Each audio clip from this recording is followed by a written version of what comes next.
In today's video, we take a look at the 5 most terrifying true horror stories you won't believe.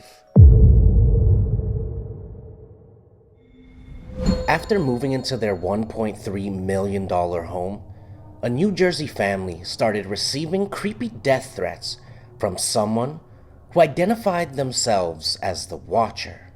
CBS News reported, since moving in, the owners said they have received numerous letters from the mysterious person.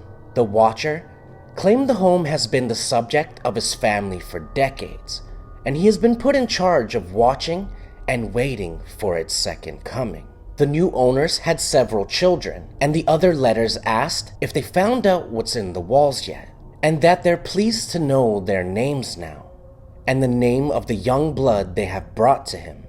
The family was forced to flee from their home and later filed a lawsuit against the previous owners. In 2007, ABC News documented a series of cell phone calls to families with terrifyingly specific death threats. The unidentified callers knew exactly what families were doing and what they were wearing. The families say the calls come in at all hours of the night, threatening to kill their children, their pets, and grandparents. Voicemails would be left on their machine, playing recordings of their private conversations, including one with a local police detective.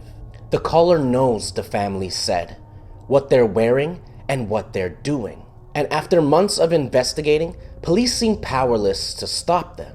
This went on with the Kirkendall family for months, who reported a caller with a scratchy voice threatening to slit their throats. Police tried to find the culprit. The calls were traced back to the Kirkendalls' own phones, even when they were turned off. But it got worse. The Kirkendalls and 2 other Fircrest families told ABC News that they believe the callers are using their cell phones to spy on them. They say the hackers know their every move, where they are, what they're doing, and what they're wearing. The callers have recorded private conversations, the families and police said, including a meeting with a local detective.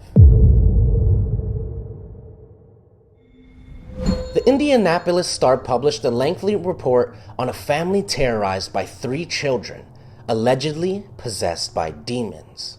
The account of Latoya Ammons tells disturbing stories of children climbing up the walls, getting thrown across rooms, and children threatening doctors in deep, unnatural voices.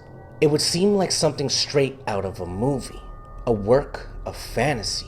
Except all of these accounts were more or less corroborated with nearly 800 pages of official records obtained by the Indianapolis Star and recounted in more than a dozen interviews with police, DCS personnel, psychologists, family members, and Catholic priests. One of the more chilling sections of the report includes a segment about a possessed 9-year-old. According to Washington's original DCS report, an account corroborated by Walker, the nurse, the 9-year-old had a weird grin and walked backward up a wall to the ceiling. He then flipped over Campbell, landing on his feet. He never let go of his grandmother's hand. Another segment of the piece reads, the 12-year-old would later tell mental health professionals that she sometimes felt as if she were being choked and held down so she couldn't speak or move. She said she heard a voice say she'd never see her family again and wouldn't live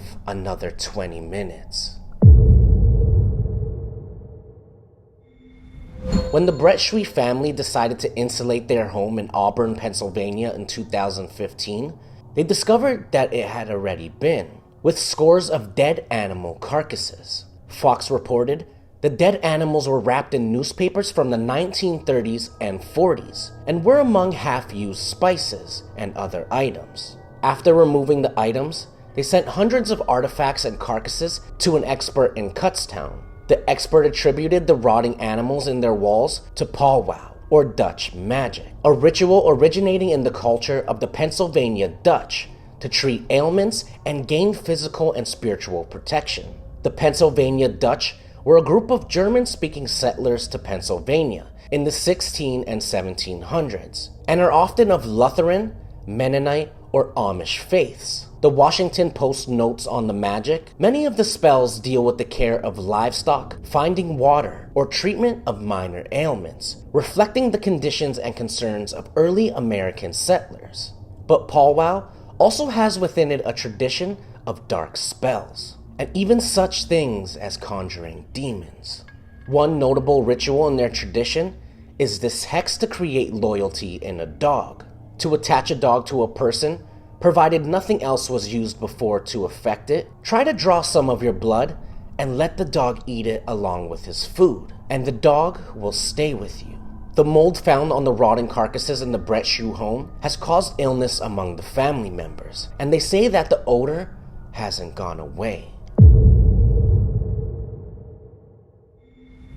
In August 2016 in North London, 26-year-old Kenny Ife began acting strange and aggressive following a pain in his throat. He reportedly bit his father, threatened to cut off his own penis, and complained of a python or snake inside of him before his family restrained him to a bed with cable ties and excessive force. The BBC reported the family then set about attempting to cure Kennedy through restraint and prayer over the next 3 days. His brother Colin Ife told police, "It's clear that thing was in him. What we believe was a demon, because it was not natural. It was clearly trying to kill him," he said. "We had to restrain him for himself. It was clear if we didn't restrain him, he could have tried to harm people in our family." Kennedy Ife had been bound to his bed for 3 days without medical attention when his brother called emergency services, explaining that Kennedy Ife was complaining of dehydration. He appeared to have developed breathing issues and was pronounced dead at 10:17 a.m. The Independent reported, while police were at the house, Colin Ife allegedly carried out an attempted resurrection by chanting and praying for Mr. Ife. All 7 of Kennedy Ife's family members were accused of manslaughter, false imprisonment, and causing or allowing the death of a vulnerable adult. A post-mortem examination revealed over 60 wounds, including a possible bite on Kennedy Ife's body. And his father, Kenneth Ife, along with 4 of his brothers, sustained injuries as well.